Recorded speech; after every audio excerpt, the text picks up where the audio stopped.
And welcome to Suite 301. We're coming to you live from Pittsburgh, Pennsylvania. We're here to give you all the latest news and updates around all of our Colt Club sports leagues. You can watch all of our broadcasts on our Suite 301 page and on our Facebook pages and on YouTube.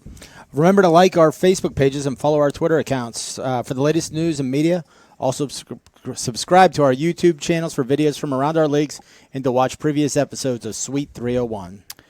Now, let's jump right into it. It's now batting for the New York Yankees. All right, let's start with some baseball. Yes, absolutely. So getting into baseball, lots of things going on. Getting a lot of feedback here, Ben. But we got the updated rule books coming out. They're on the website right now, but they are going to be emailed to all the teams. And we had a great rules meeting last month, and a lot of great conversations, a lot of good discussions, good votes, and now we're all squared away with the rule books that have been updated. I know you ran them by me for some proofreading, and excited that they're out published for everybody. Got them out, and like I said, we'll have those out in probably the next couple days. And this past week was the rules meeting. The league meeting. The league meeting. Yes, we had the league meeting this past Wednesday, and I hope that you guys were able to tune into that. Went over a ton of great information as we do every year with the league meeting, but we definitely we touched on all the rules that were in place going into this year. So we are going to have that meeting. We actually do have it. I shouldn't say we are going to. We have that meeting archived. If you weren't able to tune into us with us live, you can find that on our Facebook pages. Just scroll down in the archive version. We'll be there. But we also have that on our YouTube page at Colt Club Sports. You can search that on YouTube and find the meeting there. But again, a lot of great information. We had a lot of great input from teams, asking questions during the live meeting, and I thought it went really, really well. So again, make sure if you get a chance to look the archive version up and take a look at that meeting, because tons of great information going on. Yeah, especially if you're a new officer taking over the transition or a new team just getting started. I know everyone likes to think that they know how to operate and how to do everything, but it's worth listening to. It's worth a couple hours to. I mean, it's a good pick up on it. It's a good refresher for even if you've been in the league for years. I mean, it's we go over everything, all the documents that you need to worry about throughout the course of the year. So it's a good refresher, and it's obviously very good for new teams. But we will have the archive version. What I forgot is we will have it because it's a 3-hour meeting, and I'm not expecting all teams to just sit in front of a computer and watch for 3 hours. You certainly can, but we'll also have that broken up into chapters. So if you're interested on team operations, we have you can just click on the team operations chapter of the video, and it'll go right into that. So that'll be an option for us here shortly on the YouTube page. So make sure to check that out. All right. Now let's move on to a little bit of baseball realignment, because I know that's a big thing with the growth of the league, new teams coming in, some teams relegation going into effect, teams moving up, teams moving down. Where are we on the realignment process? Is it done? Yeah, I mean, for the most part, 99% of the realignment is done. Division I, 100% done. And we were talking earlier, our divisional system is really working itself out, where Division I's becoming much more stable, where there's not a lot of big moves. Really, it's just auto relegation and auto promotion. 1-for-1 switches. So Division I is really stable. With us starting Division III, that really stabilized Division II with our realignment, where you see again a lot of just 1-for-1 moves, not much big time moves. The biggest move we did, and the thing that we're most excited about, is offering Division II in the Northern Pacific region of the country, which we've been trying for, I would say, at least 3-4 years. Yeah. Never been able to get it there, but we added a new team with Central Washington University, and we're able to take, I don't want to call them struggling teams because they're not struggling teams, but teams that, maybe weren't competing with, the likes of Oregon State, Utah State, those types of teams. So the NOPAC has historically been pretty top heavy. So opening up that Division II is just going to strengthen those programs so that we can get that auto relegation and promotion rule into place up there and really strengthen the divisions. And like you mentioned, that's a tough region. I mean, we've got 4 national champions up there, well, 3 with Utah State having 2 of them. Yep. But 4 national championships have gone to the Pacific Northwest, and it's been a region that hasn't seen a lot of growth. We see teams added, and they go away. Yep. And it's because they don't have a developmental level for them to foster their program, build it up, and then learn how to grow and compete. Instead, they're just thrown into the wolves with those big dogs, those national champions out there, and they just feast on them and spit them out. So this is going to be a great move for the region. Division I's just going to get even tougher because everybody can knock you off if you don't bring your A game. And then now we've got the Division II out there where we are going to be able to create that developmental environment where teams can really build their foundation and then strive to move up. So, exactly. awesome. So real exciting. Yeah, realignment is pretty much done. If you have any questions about realignment, the websites are all updated, so you can take a look at where your team is placed. But you all should have been notified about any realignment that took place. So. And should we be bringing in? We're going to talk a little bit about new teams. Should we bring to the floor the G-Man? I guess so. Yeah, let's bring them on. Garrett Seamek, welcome to the show. Hey, how you guys doing? Doing Good. very well, man. Good. Talk to us about new teams. You're involved with team development. Where are we on the new team front? So we're officially at 12 teams now. New teams added. We just added 2 in the last 2 days in Franklin Pierce University and VCU. So, Okay, VCU. Yeah, so they both Nice. just came on the last 2 days. VCU is going to go in District 3 North, which that opens up VMI to now come up to D2, which that's a big thing for them because they've wanted to go up. And then Franklin Pierce is jumping right into the District 1 East. Okay. So we're excited about that. I'm looking forward to both these teams. VCU, Virginia Commonwealth out of Richmond. Where is Franklin Pierce based out of? Franklin Pierce is based out of New Hampshire. Okay. So they're pretty much just above the border of Massachusetts, New Hampshire. Okay. But they're just working with them at the Division III level, a team that's put out their proposed conference schedule, and they saw we have 5 conference scheduled conference series. We can add non-conference games to our open weekends, right? And I said, yeah. So they want to play as many games as possible. So they're a team that's really excited about. And being on that southern edge of New Hampshire, there's a lot of teams in the Division I and the Division II levels up there in that Massachusetts, New England area. They can probably get a lot of games. Yeah, Absolutely. that's what they're most excited about. They're like, we can play not only these guys that are around us that we've known for a while, but now they can play anyone in the NCBA. Right. So, great job getting those 2 teams. Virginia Commonwealth, a program that had been in our association, took a step back for a couple years, but they had a team that made the Division II World Series not too long ago. So it's good to have them back into the NCBA. And, Franklin Pierce, a team that's eager to get started. So 2 nice additions to the league there.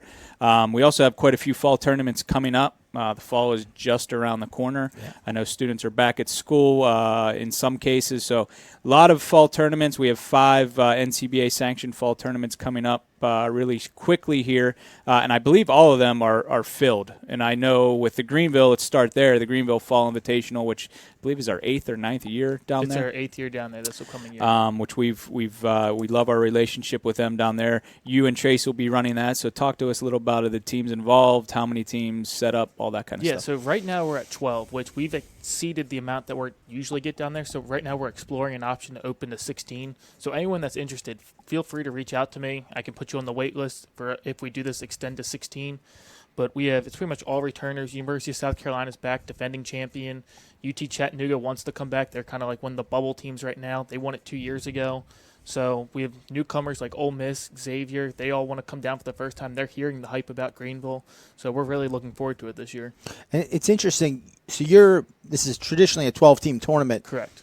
and you've got 12 teams, and now you've got a waiting list. Now the question is really, can you get to 16, the nice even number, to expand the tournament? I think this sends a message to teams like, hey, if you want to participate in this stuff, don't sit around and think about it. You might get left on the sidelines missing out. So Yeah, I mean, we put this up on a Friday, and I think we were full by Monday. Just a little life lesson, and that goes for more than just baseball tournaments.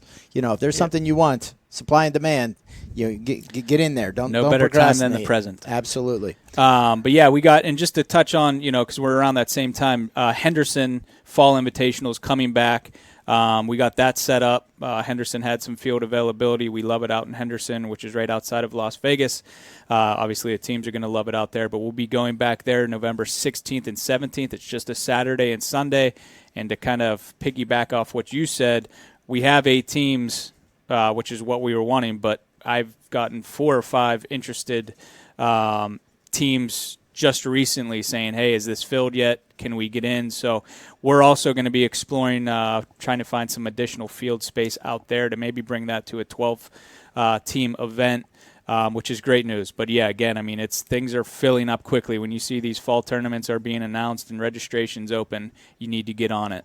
But we're excited to bring back that to Henderson, Nevada. We have the Battle Creek Blast, which is, I believe, probably our 4th, 5th, maybe even 6th year out in Battle Creek, Michigan. Joe Schaefer will be running that. That's September 20th through the 22nd. I believe that's a 12-team event. At least he's shooting for 12 teams. And then Butler County Classic, another great event that we've been running the last few years in Butler County, Pennsylvania, which is just north of Pittsburgh. Eric Curator is going to be running that. That's September 28th and 29th of this fall. I believe that's an 8-team tournament, and that's completely filled. I know he's limited with field space out there, so I don't know if there's any options to even expand that, but I believe that is all filled. And then last but not least, Wood Wars, the crown jewel of the fall tournaments. I'm assuming, I know that fills up within minutes in some cases. Right. And Norris probably has some team flying in from Montana or something. Or Alaska. Because he always likes some international program. Yeah. The international team of Puerto Rico is coming in to showcase the event. So and Norris does a great job. If your team has never been to Wood Wars, I mean, I don't want to shortchange any of these other events, but you can. Yeah, Norris does an unbelievable job, and he does a lot. He raises a lot of money for the USO and donates to a good cause every year. So it's definitely a good event. I managed last year was the 10th anniversary of the Wood Wars event, and I got to go down there and be involved in some of the celebration surrounding that, and it was awesome. Yep, he does a great job. Again, I believe that's filled up, but that is November 1st through 3rd of this upcoming year. So make sure to check back if you're interested in any of those. I'm sure sounds like there's some wait lists for some of these events, so make sure to reach out to us, and we can let you know if there's space, or we can put you on a wait list, that type of stuff. But other than that, we're getting into the nitty-gritty. I mean, summer's over and fall seasons are starting September 13th. Our fall season opens up, so we're getting into it. So it should be exciting. 1920 season is officially here. Yeah, exactly. So let's get into we're going to jump from baseball to softball. We're going to get Savannah Aarons, the Vice President of Softball Operations, on the screen here. Nope, not happening. Just found out that's not going to happen. So we'll do our best to go over some things that are happening at the softball level. Well, let's tell you what. Why don't we do this? Since we got Garrett here, why don't we jump into spring training real quick? Okay. Absolutely. See if they can solve that issue with Savannah and the softball side, getting Savannah on. But let's jump to spring training. We've got the announcement, and Garrett is a big piece of the spring training staff. We've got a new announcement to make on the spring training that go ahead. Yeah, so give us the dirt. We're officially going back to Tampa. We're really excited about it. We signed the deal. We're good to go, and registration's officially open now for the Tampa Showcase. Okay, so there you go. If you're a team that missed out on fall tournament, don't delay. Here's your chance to get your spot in there. If you've been to the Tampa event before, it is phenomenal. We get a lot of teams down there, and it does fill up. I mean, there's only so many fields in the area, especially during those couple busy weeks, so get your spot held. And correct me if I'm wrong, there's an early registration period where it's even cheaper if you sign up early. Correct. So they have until November 15th to sign up. If they sign up before then, they get discounted price. Then after that, it's going to be, I think it's an extra $150. Right. So, I mean, that's a easy fundraiser right there for you guys to save $150. Yeah. All right. And I would be remiss to not mention Illinois went down, Correct. national champion, and Penn State. All these teams that have made regional tournaments and World Series events are teams that are participating in the spring training showcase, and we talked about it at the league meeting. It is fun. Absolutely, it's a spring break where you get to play baseball, but teams get work done, teams figure out things, and it makes your program that much better. In Illinois, I mean, you could talk to them. They'll tell you the spring training showcase this past year was when they really felt like, we're a program that's, a solid program that's going to be one to reckon with come spring. So they are, firsthand account of spring training working out for the better on the field. So, from a managerial perspective, I mean, it's nice to play, 7 days of baseball, and then you can come back and now you kind of have a feel for your lineup. What do I want to do with my pitching staff? What do I want to do with my defense? Yeah, I always loved spring training because what it did was it was a big major road trip where you brought maybe a lot of freshmen and seniors together who really don't know each other. Now you're on a road trip together for a week, and you come back, now you're a team. Yep. And it really creates that gel. And that was one of my favorite parts of spring training was I thought we came back a different group of guys. Absolutely. And one thing to note, easy way to get your non-conference games in. That way you don't have to worry about coming back, pressing for that while also playing conference games. Easy non-conference games to get you guys scheduled. Yep. So there you go. So benefits after benefits after benefits for getting down to spring training. So make sure to reach out to Tracy, Garrett, get your registration form, take care of that early discount period. And you will have an amazing experience down there. So looking forward to getting back down to Tampa for sure. And I'll touch base on the West just because some people will reach out asking about it. We do plan on going back to both Mesquite and Henderson. We're just working on the finalization of dates, hotels, fields, all of that. So just be on the lookout for that in the coming weeks or so, and you guys will be on board for that as well. That was a great event. I got to participate in that. I know you were out there a different week than me, but man, the teams got excited about that. Oh, yeah. They excited about us, the way we ran it, the way things were going. I think that thing's going to blow up out on the West Coast there. So, and just for Mesquite, guys, look out. There might be a little new trick this year for you guys to be more attractive for them. We're not going to release too much about it yet, but now I'm all antsy in my pantsy. Yeah.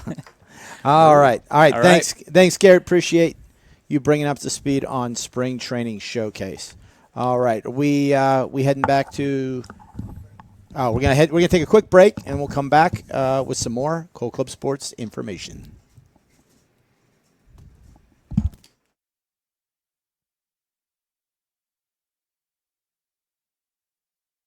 The Game is the official headwear sponsor of Coal Club Sports. They offer an early order discount to all of our leagues on top of their already low prices. Go to thegameheadwear.com and check out their wide selection of on-the-field hats, off-the-field boonies, beanies, and visors. Contact Felicia Battaglia at coalclubsports.com for all of your headwear needs. Rawlings is proud to be partnered with Call Club Sports. If your team is in need of any products that Rawlings has to offer, contact us today. Rawlings, the finest in the field.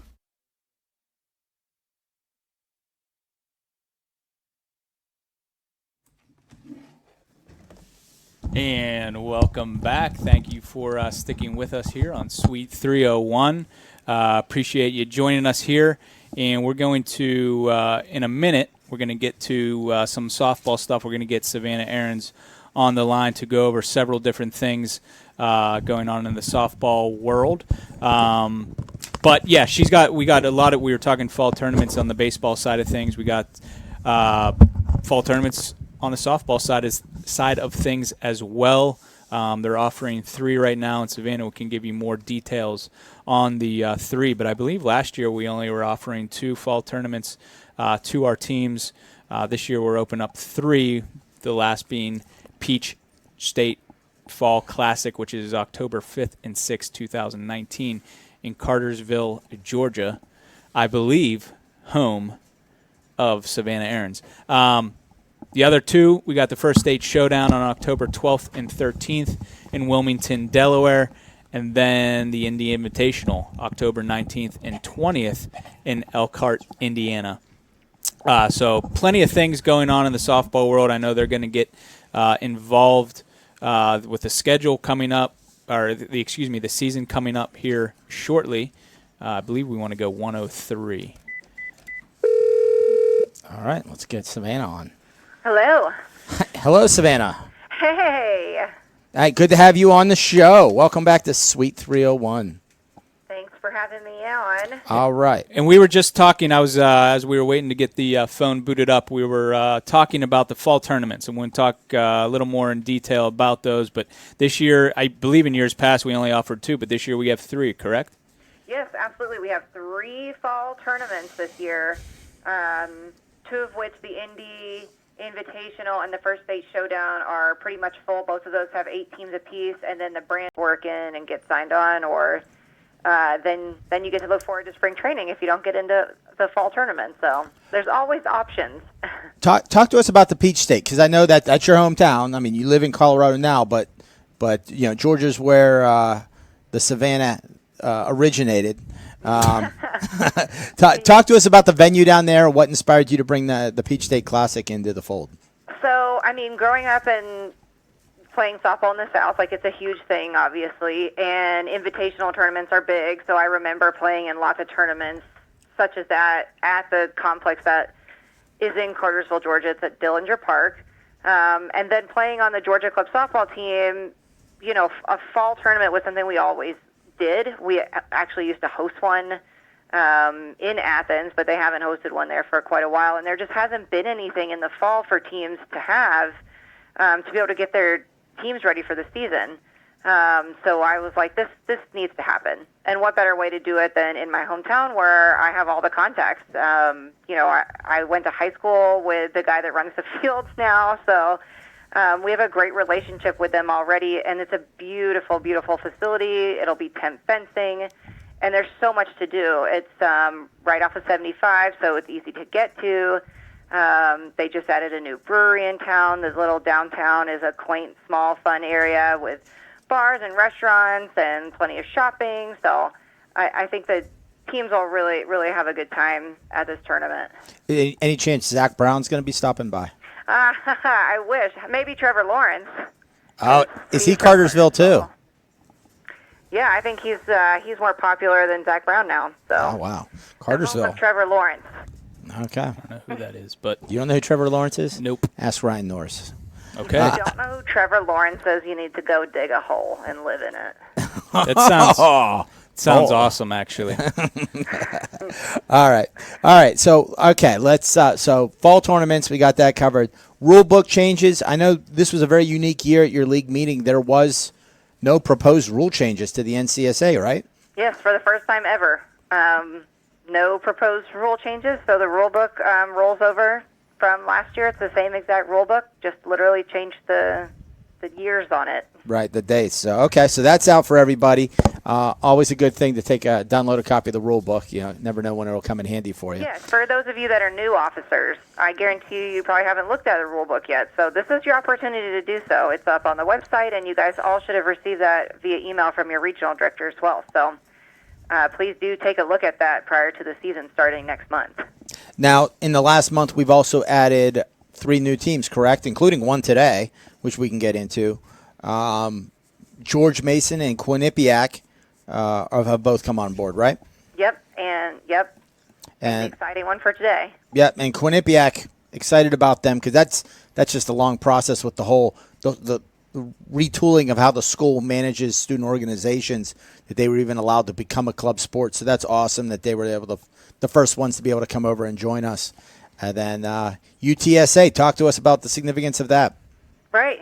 University of Texas, San Antonio, keyword Texas there. With the NCSA has officially infiltrated Texas. We have a brand new conference, the Mid-America South, and UTSA is the very first team to join that, hopefully followed by a few more in the next week or two.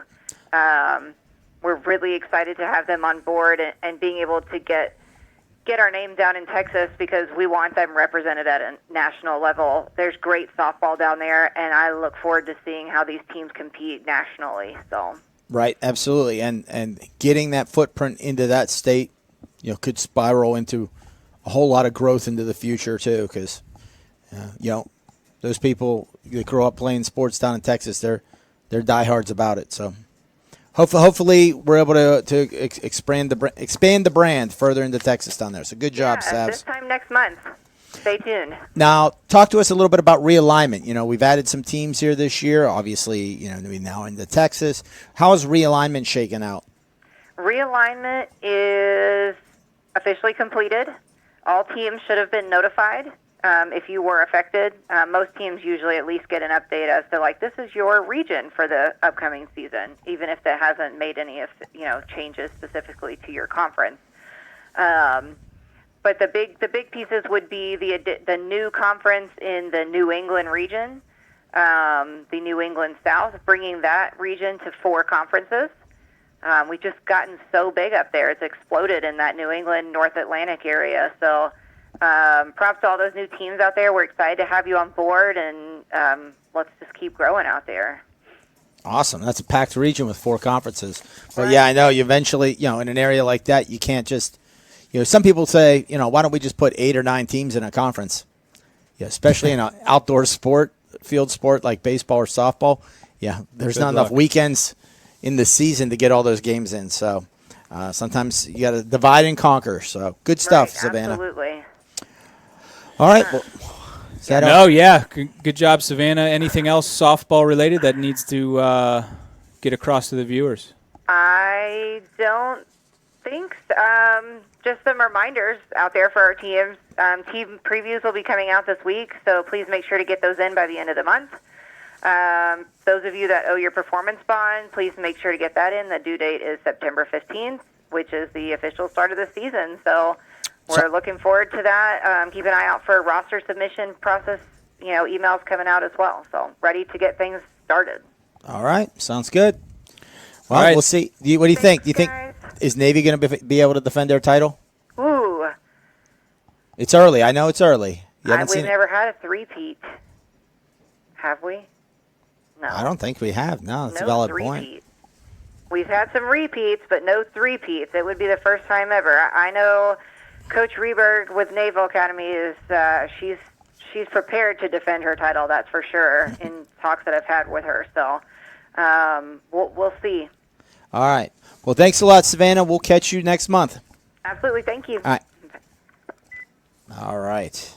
So we're going to roll right along to men's basketball. Sounds like a plan. I like Okay. it. Yeah, let's do it. Let's Hey, get into it. I guess since I'm wearing a basketball polo today, You're the guy. I should know a little bit about what's going on in men's basketball. So We got a lot of new teams. we're up. We're up. We've added 12 new teams so far. Okay. This in the last month, since the last Sweet 301. We've added University of Mary Washington, Northwestern, and Penn State, my alma mater. So that's great to get Penn State involved. Northwestern, love the Northwestern guy. He also is on the club baseball team. So yeah? I remember when I first talked to him last year, they hadn't prepared for the league, so they couldn't join last year. But he was like, "Oh, Sandy, I play in the baseball league. I know what you guys are about. We're in next year. Let's put it in our budget Well, nice. and plan for it." So it's good to have the Wildcats Northwestern on board. Penn State, it's good to have the Nittany Lions on board. They've got a change of leadership, a change of kind of a direction in which they want to run their club.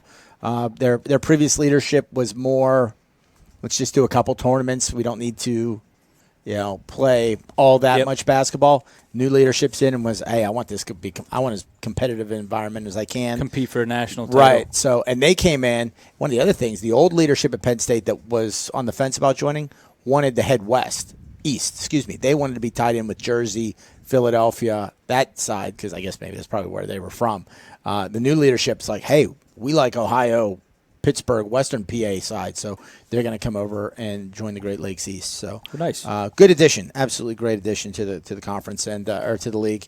And I'm sure we're coming down to the wire. You're probably experiencing it now. People are getting back to school and saying, "Oh, I see you've been emailing me for 3 months. Let me give you a call." Yep. So I'm sure we're going to be adding probably another half dozen to a dozen teams here before we release schedules on September 15th.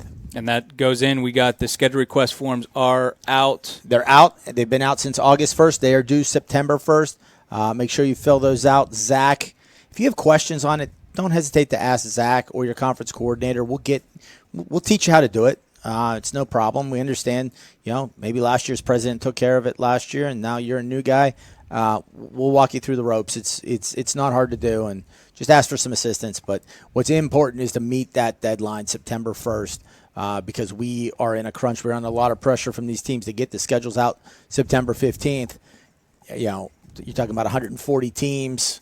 It's like 800 games we got to schedule. So the worst thing that could happen is we're waiting on one team to get a schedule request form turned in, and what happens is we stop waiting, and then you end up with a schedule that you didn't get your opinion weighed into. So be prompt with those deadlines, because September 1st is going to roll around. Those deadlines are going to have, schedule request forms will be due, and then Zach and I will dive into realignment because we've got some growth areas, specifically like New England. New England's pretty good. We've had a lot of growth in the North Atlantic West to the point where we've been told that there's another team that's coming on board in the next week. That conference is going to get too big, so we're going to have to do a little bit of shuffling there. The Mid-Atlantic South has grown to looks like 12 teams. That's too many for one conference, so we have to do some movement there. So there's going to be a little bit, nothing crazy, nothing ridiculous. But realignment will take place. There, you might find a team, switching a conference, going from the north to the south, vice versa. But Standard. Standard stuff. September 1st, that'll happen. And then we talked a little bit about Penn State joining the tip-off tournament. Yeah, the fall tip-off, our first ever fall tip-off. If you were following the baseball portion of the show, in the softball portion, we always talk about fall invitational tournaments. It's stuff we like to put on early in the season to get you out playing. It's early preseason kind of stuff where your conference play hasn't begun yet. This is our first year of launching that on the basketball end. It's something we want to continue. We want to build this one up that we're hosting in State College, Pennsylvania. Then we want to host one down in the Southeast, one in the Midwest. Throw up a few of these things going on every fall, these tip-off tournaments, so everybody gets a chance to all get together, maybe see, they're going to be a team to reckon with this year. We might see them in the playoffs. So this year, November 1st through the 3rd, at the C3 Sports Facility in State College, Pennsylvania. It's going to be a 16-team event, and I believe there's only one spot left, I think. That's awesome. So, yeah, it filled up really quickly. Is it pool play? It's pool play into single elimination. Got it. So I believe everybody's guaranteed 3 games, might be 4 games. We're working on that right now. But, it should be good. We've got some high-end teams coming. I know Ohio State's coming over, teams from New England. Zach's got the list of all the participants. But, several teams, basically anybody that's made the playoffs in the last 2 years has at least tried to get in. Okay. So, well, good. Looking forward to seeing how that shapes up. You said maybe one spot left. Zach would know better. Contact Zach Ramirez, Zach.Ramirez at coldclubsports.com. ZAC. And I do believe there's one open spot, but I know we had picked, him and I sat down, we were going to invite a specific team. Okay. But it might still be open if you're interested. And then last thing, not on our script, I want to just talk about, real excited with Zach and his conference coordinator process. He's really gone out there and done some recruiting. At our league meeting, we talked a lot about, we need your alumni to help run the league and so forth. And we got a lot of people that have stepped up this year and said, hey, I want to get involved. How can I be a regional director and so forth? So he's already added 3 new ones. Jen Wayner is going to be running the North Atlantic region as a volunteer. She's in the club sports office at RPI. Okay. Wants to get involved. Trey Long, you might remember him. He was the president of South Carolina Club Basketball, led them to the national championship tournament when it was in Cleveland. Okay. Great guy, great leader. I think he's graduated now and is like, hey, I love this stuff. Let me get involved. So he's going to be running the South Atlantic. Then John Merriman is with Arizona State downtown, again in the club sports office, and he's going to be overseeing the SOPAC. So, all right, cool. And it's been interesting, and I don't think you've experienced this on the baseball side. This makes 3 volunteer regional directors we have in basketball that are all like out of the club sports office at the school. Okay. We don't. We haven't at least seen that yet, but It's maybe interesting. that's pretty cool. Yeah. These they're professionals working in the industry, and they care enough to dedicate a little more of their time to, And I know you got Phil from SIUE. Phil from SIUE, so that's cool. Yeah. So. Well, good. Well, let's jump. We're keeping with the basketball theme. Let's jump into the women's side of the NCBBA. Looks like a lot of new teams added. And it's. Let's see. We're up to 36 now. Big number there. We're not celebrating the 36. We think we're going to get higher. In fact, if I can, 2 weeks ago we had our first ever women's basketball league meeting, and it went really well. It was well attended. The women asked really good questions. It was really an enjoyable experience, and I think they took a lot from it. We were able to pose some ideas of rule changes. They wanted to do things. We used the men's rule book as a base, and then let them say, hey, let's try this differently. What about this differently? So I think there's like 4 or 5 items on the ballot that would tweak the women's rules from the men's rules. And that ballot is currently due tomorrow. The deadline for that, if you're in the league, if you're in the NCBBAW, remember to vote by midnight tomorrow night. That is the deadline. We need to get those ballots tallied and get the results posted on Thursday. So don't miss your chance to vote. I know some things on the ballot are increasing the roster size from 18 to 25. There's some stuff in there about when we want dates for the regional playoffs, dates for the national championship. The big ticket item is 3-game series or 2-game series. And I know a lot of teams were interested in that. And, in fact, I have 2 teams that are on my recruitment list. It's Alec and I doing the recruiting of these women's teams. 2 of the teams on my list have said they're in. They have the paperwork done. If it's a 2-game series format, they're in. So they're sitting on signed LPAs waiting to hit send if that's the way the vote goes. So we'll see how that works out. But, we're up to 36 teams this past month, and since the last Sweet 301, Ferris State, Villanova, Boston College, Ashland University, Clemson, Yale, College of New Jersey, Penn State on the women's side, High Point, San Jose State, our first West Coast team. Okay. So now Alex working hard to build a conference around them. I think he's got 5 or 6 contacts out there that he's working to try to get them on board so that they have a conference to compete in.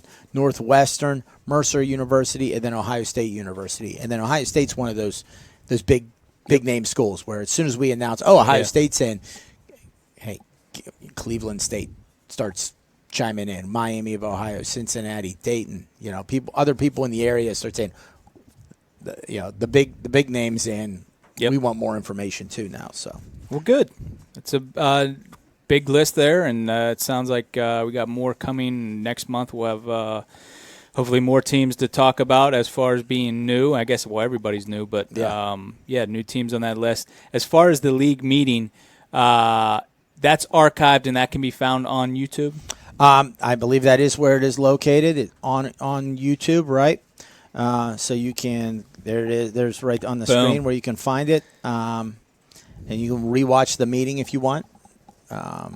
It's not as long as the baseball meeting, largely because there's no past season to review. But so the big thing right now for teams, there's 2 big things. One, vote. Get your voting ballot in by midnight tomorrow. The other thing is schedule request forms. September 1st on those 2. Don't be late. We've got lots of schedules to release. The teams want them September 15th. And we've got some realignment that's going to take place. We've got, on the women's side, we've got what looks like 14 teams in the Mid-Atlantic alone. So that's going to have to get split.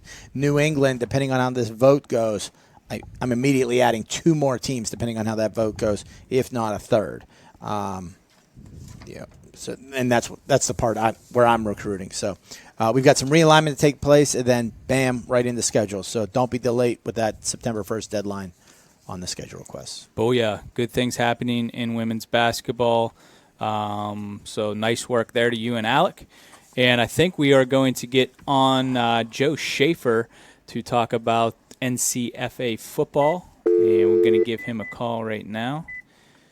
And again, football season's just around the corner. I know the smell in the air. Fall is here. Yep. Joe Schaefer, welcome to Suite 301. How we doing? Doing Good, well. Joe. How you doing? We're joined by Joe Schaefer, Director of Football Operations. Oh, excited to be on, guys. Hey, NFL preseason's going on. I'm counting down the days to Penn State fall football kickoff. What's going on in the NCFA? We are rapidly approaching week 1. As of right now, the current hot topic is teams submitting, or actually working on their rosters. So the roster information, the eligibility letters, the online registration information was just sent out, I believe, on Friday of last week.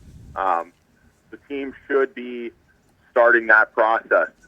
Players should be registering online. I know I've gotten some emails from teams, finding out the team manager access code and little stuff like that, but shows that teams are in the process of getting their guys uploaded. Sure, eligibility letters are being worked on, and we're getting geared up, man. Week 1 is right around the corner. We're less than a month away, and pretty exciting time right now. All right. So, Okay. now, director of awards and recognition of the NCFA, Dave Mogues. D. Mogues. He usually puts together a nice preseason watch list. Is he doing that again this year? Is that something? Is there a date when we can expect and set reminders on our phone to look for it? Yeah, Mokes is doing that. He was supposed to be on the show today, by the way, and he had some meetings pop up last minute. So unfortunately, he's not going to be on. But he assured me that he'll be on throughout the season. But yeah, as far as the season preview, the preseason All-American watch list, the thing that he does every year, he's looking to have that done about at the end of the month, around Friday, August 30th. He's currently dicing through all of the team preview forms right now, and putting together that list. So he assured me that Friday the 30th, at the very latest, that will be submitted and published. All right, so there it is. Friday the 30th. Tune in. Find out who's going to be hot on Mogues' list. Players to watch. He's usually pretty spot on with some of that stuff. Yeah. He goes through the tape. He probably hacks into Huddle and goes through players' film, and he'll talk to me about lineman play. I don't even know what the comment about a good lineman or not. They don't get any stats to report. So, but that's why we got Mogues. He's the pro. So That's right. All right. Less than a bit. Week 1. Any? What's the first game on the docket that you want to see? Week 1 is a lot of non-NCFA matchups. We do have 2 non-conference matchups between Loyola Chicago and Eastern Michigan, and then Oakland will play at Wright State. Week 2 is when we really get into it. We got some pretty interesting matchups. I know I see here UNC Greensboro at George Mason. That should be a pretty good conference matchup. And then you got Oakland at Ohio State, 2 teams that were in their conference championships last year. I know Oakland obviously advanced to the national championship. Ohio State lost in their conference championship against Prentice School, ended up winning it all. That should be a pretty interesting matchup. And then also in week 2, we got Milwaukee at RMU Peoria. That'll be a pretty good game. It's also a conference matchup. I'm expecting good things out of that. And then as we progress into the end of September, then we really get to dive into some conference matchups throughout the entire league. But yeah, week 2 is the real first week of conference matchups and some pretty interesting non-conference matchups. And then we of course have the fall kickoff October 5th. That'll be in week 4. Those feature 2 pretty good non-conference matchups as well. So yeah, pretty exciting stuff right off the bat here. All right, good stuff. All right, Joe. Well, we appreciate your time on the show. Did you have a follow-up for him? No. It sounds, it's crazy that everything's starting back up again. Yeah. So Yeah. we're getting into the nitty-gritty. But, yeah, it sounds like some exciting stuff on the NCFA side of things. Always is. Who's your pick to win it all, Joe? Oh man, put me on the spot. I don't know. I think Sacred Heart's a pretty safe bet to place at the beginning of the year. They seem like they're always in contention. But if I had to pick a wild card, I have a pretty good feeling that the University of Pittsburgh is going to put out a quality product this year in the NCFA. I've just seen steady improvement over the past 2 years since I've been involved with the organization, and I like to see what they're doing there, and I think that they have a chance to make a run this year. So Wow. it's my underdog choice. Interesting. You're on to something there because their stock has been on the rise for That's right. 3-4 years now. Every year they're a step better, a step better, a step better. Maybe this is the They're year just where ready they're to make that leap, and I think Right. this is the year. So and this could be the year where everybody decides to quit their varsity team and play in the club. yeah, right. We're still waiting on that year, but hopefully it's 2019. We'll see. All right, Joe. Appreciate your time. Thanks. Yep. Thanks, guys. Getting into some marketing things, some housekeeping things to keep in mind. Rawlings, I know on the baseball side of things. Oh, sorry. On the baseball side of things, yeah, you can get the 45% discount, which is a 10% increase in the discount if you order before, I believe, the end of November. Not exactly sure on that date, but you can check with Trent Vallinger on that. So, yeah, performance apparel, equipment, baseballs, all those types of things can be ordered through Rawlings. Of course, we have for the D1 and D2 teams, the equipment order form went out. So your catcher's gear, your helmets, and your baseballs should be getting to you very shortly if you filled that out. I think within 2 weeks you guys should be getting that, as well as along with the baseballs. But yeah, if you're looking to order anything additional, please reach out to Trent to get that order placed, especially uniforms, and save that discount. I believe it's November 30th, but it might even be a little bit before then. Trent Vallinger, Trent@Vallinger@ColeClubSports.com. His information's on the website, so make sure to reach out to him if you're interested in placing an order through Rawlings. And they've got great uniforms. I mean, so many of our baseball teams order from them. Yep. Start your order process early. Take advantage of those discounts. It's a big company. You know, they service a lot of varsity teams, minor league teams. You know, they offer these discounts to incentivize you to order early during their slow period. You come to them in December, January, when people are looking to get uniforms in 6 weeks, you're going to end up waiting 8 weeks to get your uniform. So, you know, get the process started early, take advantage of some discounts, and avoid that chance of you starting your season without your uniforms delivered on time. Yeah, in the game, another our official hat company of the NCBA, $2 off per hat if you order, again, I believe by November 30th, but don't quote me on that. You can reach out to Felicia Battaglia at felicia.battaglia@coleclubsports.com to get that process started. Like Sandy said, get that process started early because I believe it takes anywhere from 4 to 6 weeks, depending on the model that you order and how much decoration you're putting on that hat. So order early. Obviously do it to save that $2 per hat, which, if you're ordering 30 hats, that's, a nice chunk of change you're saving. So reach out to Felicia to get that. Phenom Elite, I'll let you. Phenom Elite, if you're, they're a dual sponsor. They sponsor us on the football side for uniforms and the receiver gloves. Football season starting in just a couple weeks, so you probably aren't shopping for football uniforms right now. But on the basketball side, they do great basketball uniforms.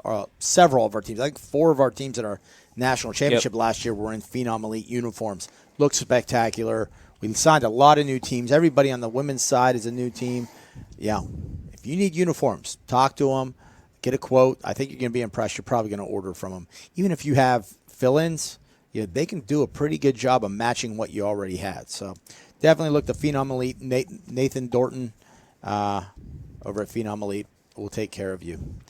And we touched a little bit on it, but the equipment order forms have been sent out, at least to the baseball teams. I know we send them out to the teams that are eligible to play fall conference games. We send the equipment order forms out to them first. We want to get their orders placed since they're playing games in the fall and coming up here shortly. So we want to get their orders in, but the rest of the equipment order forms will be sent out to all the teams here in the coming weeks. So make sure that you're checking your email. I know that's a big thing for teams getting that complimentary equipment. So those forms have been sent out, and if you haven't gotten them yet, they will be coming to you shortly. So make sure you fill those out as soon as you get them. It's a nice survey. It only takes a few minutes and just lets us know the sizes of your bats, if you want helmets or catcher's equipment, and where to send all that stuff, including the baseball. So look out for that and get that filled out. And I believe on the basketball side, on the men's side, the basketball equipment form survey's been sent out. I think the women's is coming out next week. Perfect. So I think that's it for this month. It is. All right. Well, thank you for tuning into our episode of Suite 301. As always, don't forget to follow us on Twitter and Facebook. Our next episode is September 17th at 3:01 Eastern Standard Time right here on Facebook Live. And make sure to join us to catch up on everything Call Club Sports. Let's not forget, it's a game. Have fun.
So I think what we determined, if I recall, because you had the same problem. We had the same problem.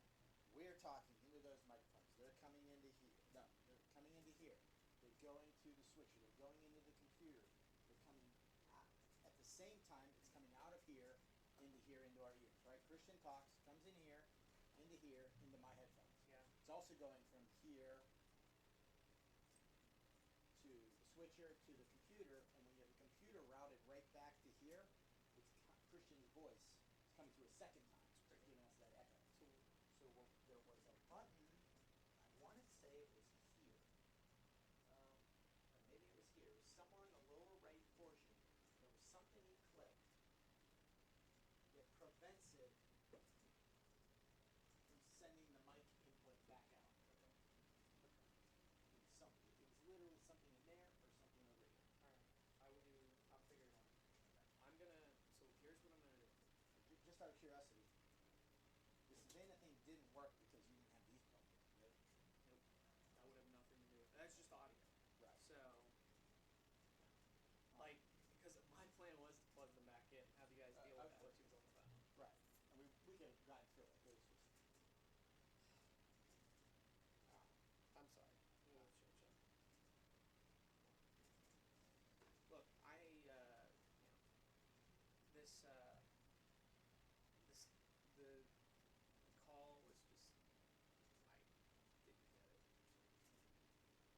the connection. Well, no. Just in general,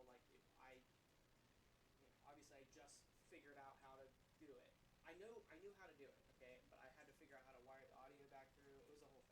But all I'm saying is, it won't do this again. It won't be like this again.